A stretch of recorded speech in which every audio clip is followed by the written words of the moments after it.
I just wanted to talk about some of the stuff that happened with Amonkhet and what my personal opinion of it is, coming from the perspective of someone who tends to play Commander for the most part. Occasionally will go to Standard, and also play a little bit of Pauper, but Commander is really my forte. And this past set has been a bit of a disappointment, to say the least. I know a lot of people have been talking about the financial aspect of it, but overall, I think flavor-wise, when you think about what this set could have been, it could have been so much more than what it turned out to be. And I understand, you can't ask the world of Wizards. They just gave us a really good set, a really good block, really, in Amonkhet and Aether Revolt. But when I think of, an Egyptian-themed plane, we had pretty high expectations, to say the least. I think they could have done a lot better with their R&D department, figuring out what the players wanted as far as Standard goes, and as far as just what Commander players want out of their legendary creatures. And just by comparison, just look at the Theros gods. They weren't spectacular. Like, you had a couple that were really good in Standard, but none of them are overpowered. But they still have a good utility, usefulness in Commander. And when you look at the newer gods from Amonkhet, they lack that versatility.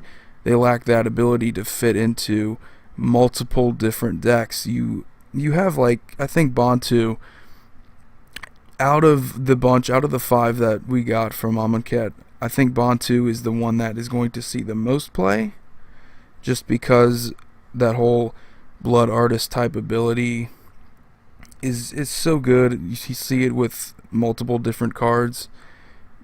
But I think that even with that Blood Artist type of ability, it's so limited. You have to pay mana into it, and it's too expensive. It's not convenient enough. And as a comparison to Yahenni, who's also 3 mana, can make himself indestructible pretty easily, is an auto-include in just about every single token deck that plays black now.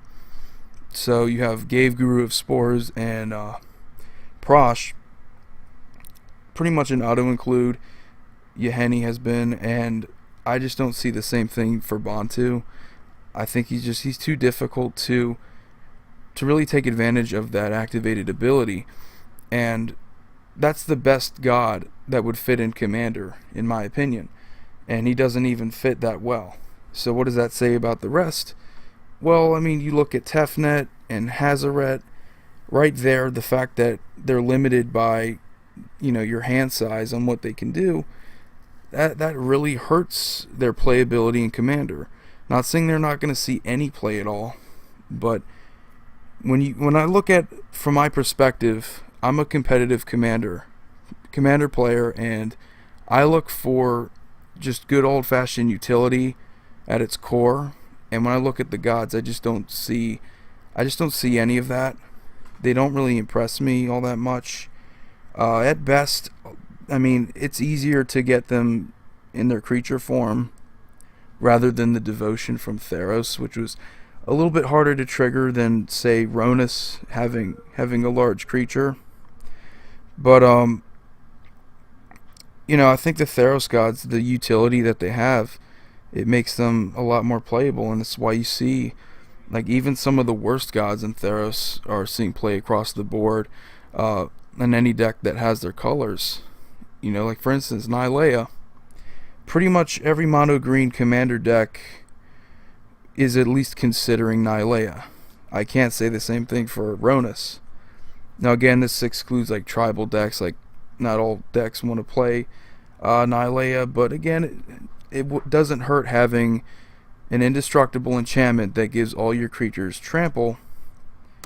And of course you have Ronus, but Ronus giving the, like, overrun effect. I believe it's like 3 mana to give a creature like +2/+2 and trample, I believe.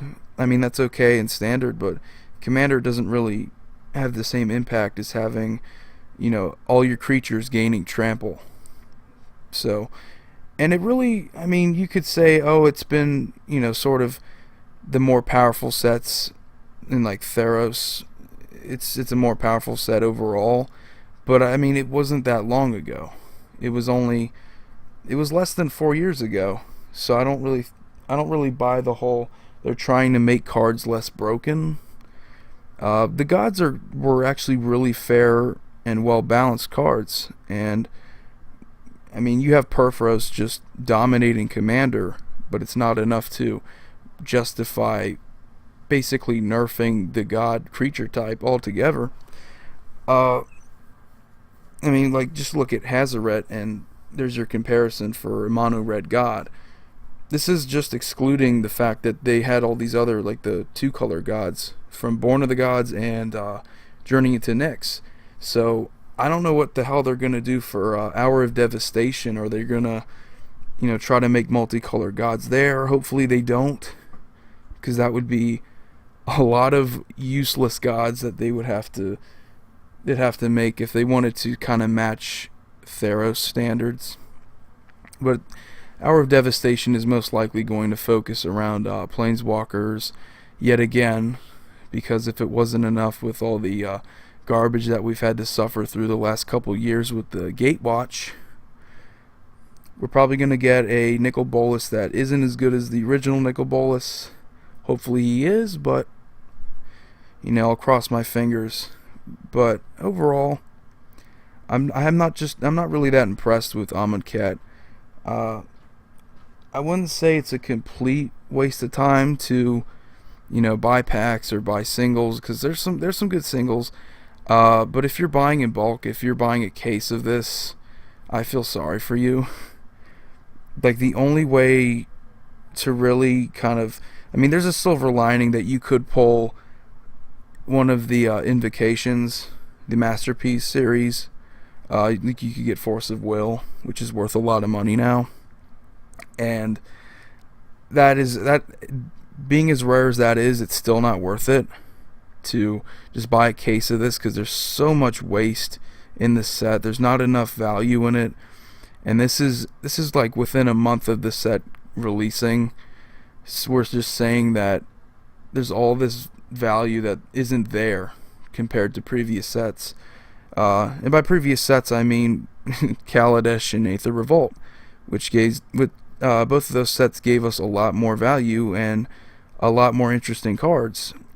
The Embalm mechanic just doesn't really do it for me. The Exert mechanic doesn't really do it for me. They're just not that interesting compared to a lot of the other cool stuff that we got in the last block.